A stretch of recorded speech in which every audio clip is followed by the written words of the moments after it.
Today on the podcast, what was the number one selling toy for each year through the 1980s?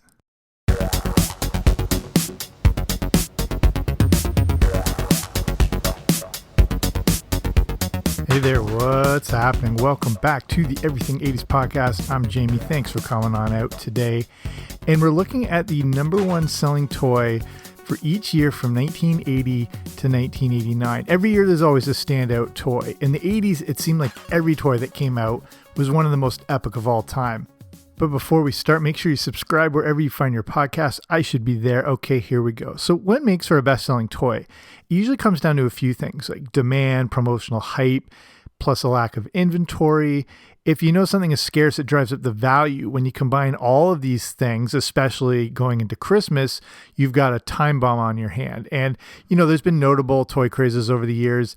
None are bigger, and I've covered this a lot on the show, but the history of the Cabbage Patch Kids craze of 1983. And we'll talk about it in a sec. Part of what makes a best-selling toy is a strong marketing campaign, and it makes a kid want that toy more than life itself. Showing kids playing with that toy can help make the viewing child put themselves into that situation and imagine themselves playing with it. You add in that whole variable of pester power where the kid's bugging the crap out of their parents. This is a very real thing. It's an actual psychological term, pester power, where parents usually break down and buy the kids what they want, and kids are able to really dictate a lot of the family's spending. So let's look at a few honorable mentions here before getting to the top toys. Because when you're coming out of the 70s, you of course have Star Wars. And these action figures really kicked off the modern era of what toys could be. And you had all the familiar characters, vehicles, accessories, playsets, all that stuff. You had the very popular Simon toy, which came out in 1978. So that would be continued to be bought into the 80s. You also had the Atari released in 1979. And that's like a staple object of the 80s. But we're looking at the number one selling toy for each year of the entire decade. And a lot of this data comes from the National Museum of Play, along with Insider.com, which determined what was the best selling toy. Okay, 1980, the Rubik's Cube. Pretty amazing story of a simple item meant to help math students and then became one of the best selling toys of all time. The Rubik's Cube was invented by Erno Rubik in 1975. He was an inventor, architect, and professor. So he was working at the Budapest College of Applied Arts, and he often would come up with these three-dimensional objects as a way to teach his students about space and, moving things around within that space. He wanted to help change their thinking when it came to architecture. The first cube he made was made up of blocks of wood and rubber bands, but the main idea was still there. The first commercial version would be released in Hungary and it was called the Magic Cube. Ideal Toys would then license it, but re-release it as the Rubik's Cube in 1980. And to say this thing was a hit is a massive understatement. Not only was it the best-selling toy of 1980 and found under every Christmas tree that year, it was one of the best-selling toys in history.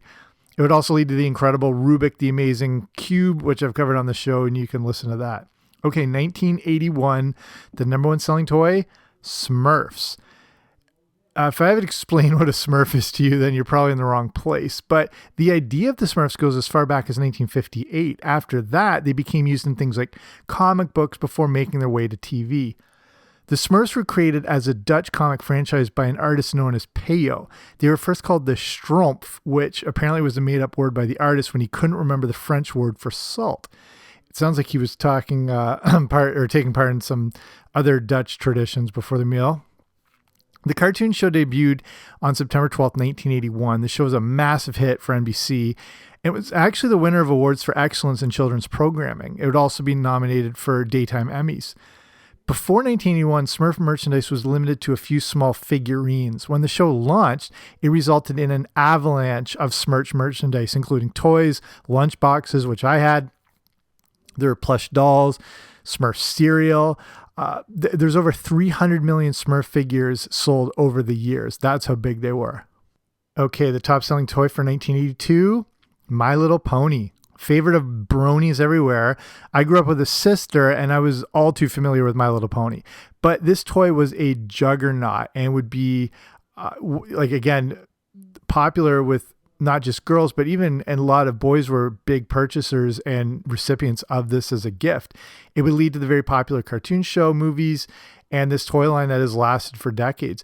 Everything started with My Pretty Pony in 1981 before it was relaunched as My Little Pony in 1982.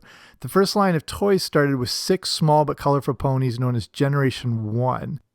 Like other toys as G.I. Joe and He-Man and all that stuff, My Little Pony, the cartoon, was basically a 22-minute commercial just to sell the toys, but it worked. By the end of the 80s, 150 million My Little Ponies have been sold, and it still remains a billion-dollar property to this day.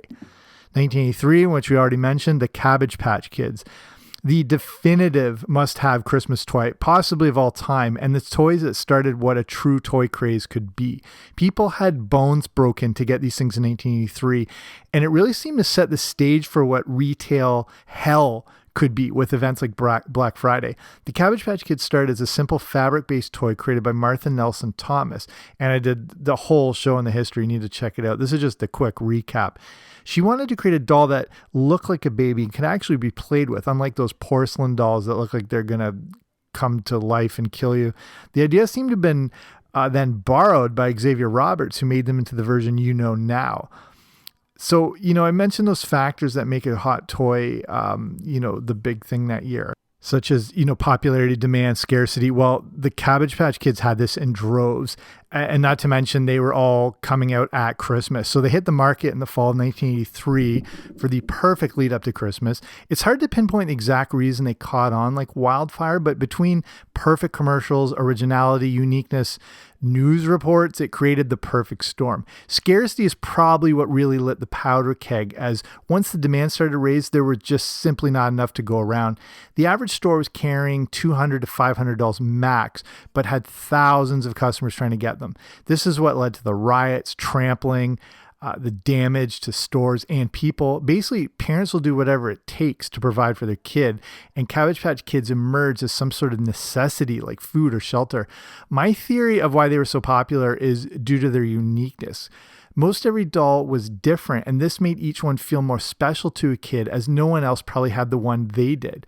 When you buy a He-Man, you're getting the exact same one thousands of other kids have. With a Cabbage Patch Kid, you had one more specific to you. This is because Coleco made 9 different heads that were computer matched with the bodies. So this led to multiple variations and ultimately more uniqueness. There was also the adoption aspect that made this feel more like a belonging than just a toy.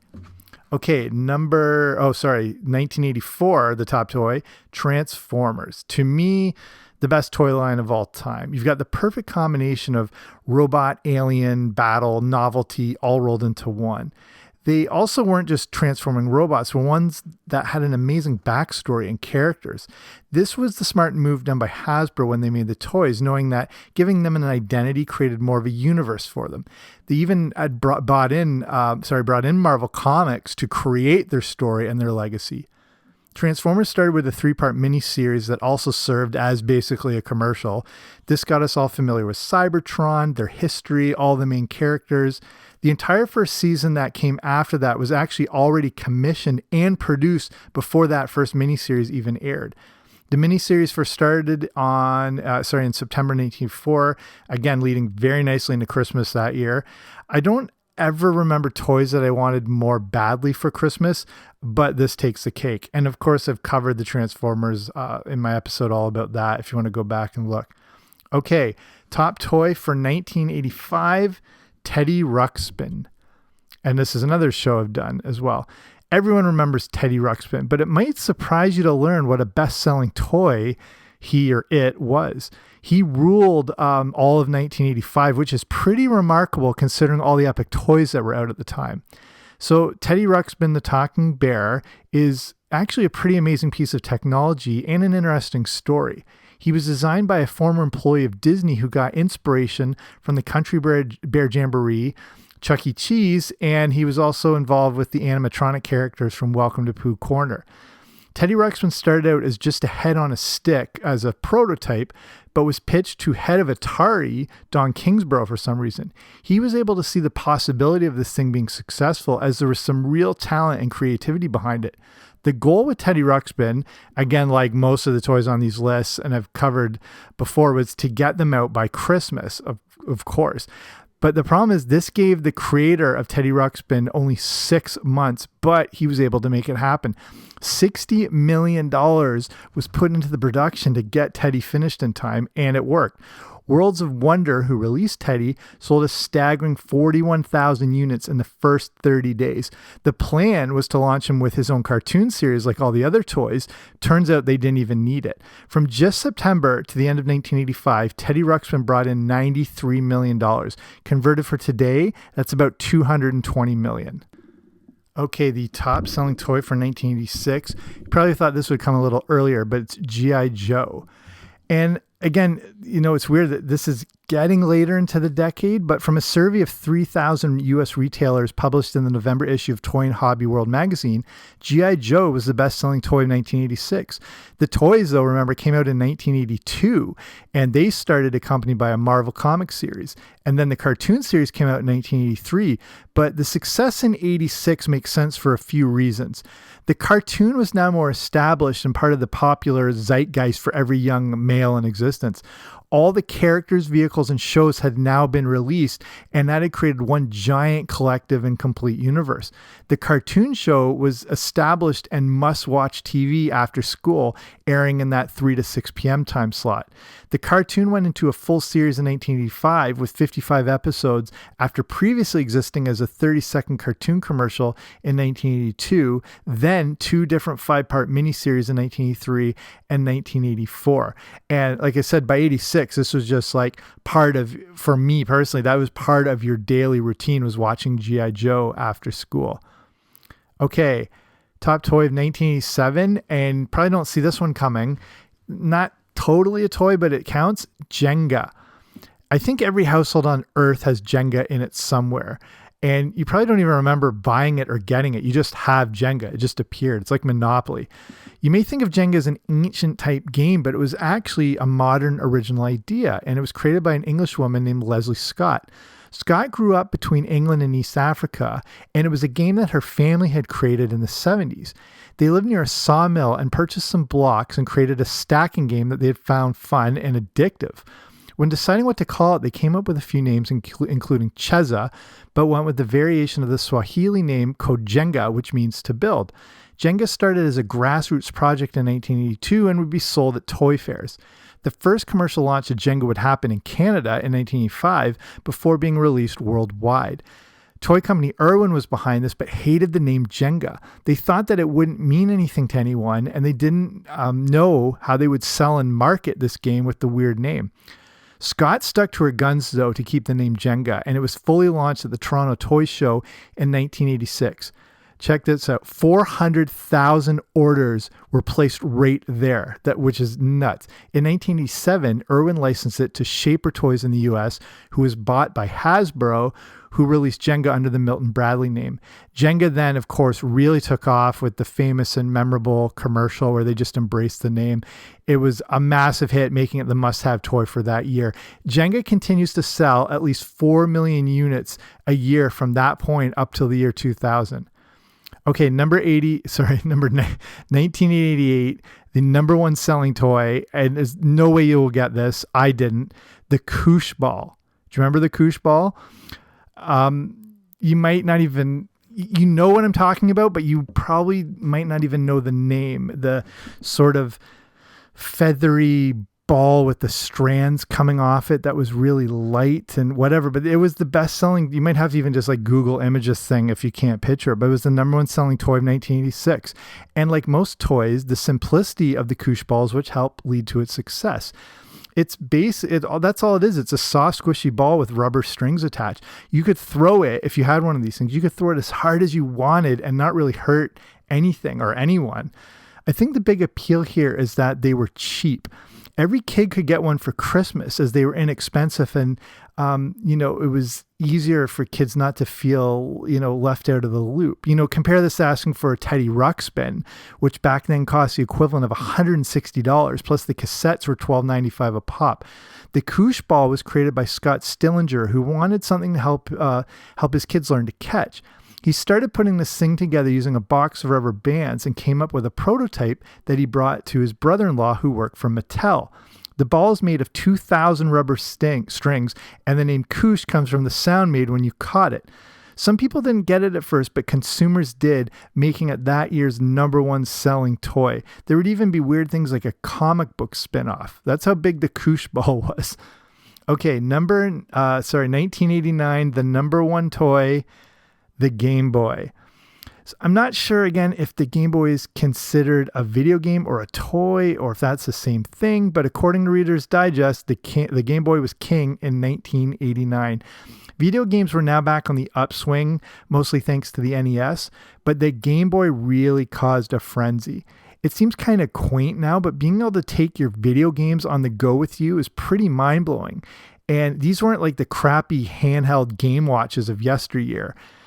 The Game Boy is, of course, the 8-bit handheld device released by Nintendo.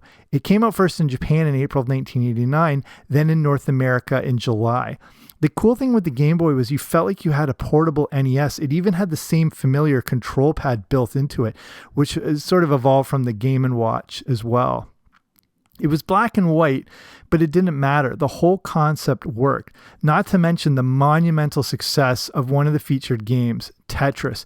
Tetris would end up being the driving force behind the early success of the game, as it's one of the most popular and addicting games of all time. When the Game Boy was released in North America, it sold 40,000 units in its first day. It was then off and running and become the hottest toy of that year.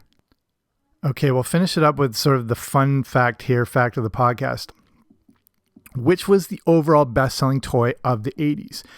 Let's look at what from all of these was actually #1 for the entire decade. We actually have to dismiss a few things here when trying to find the winner, though.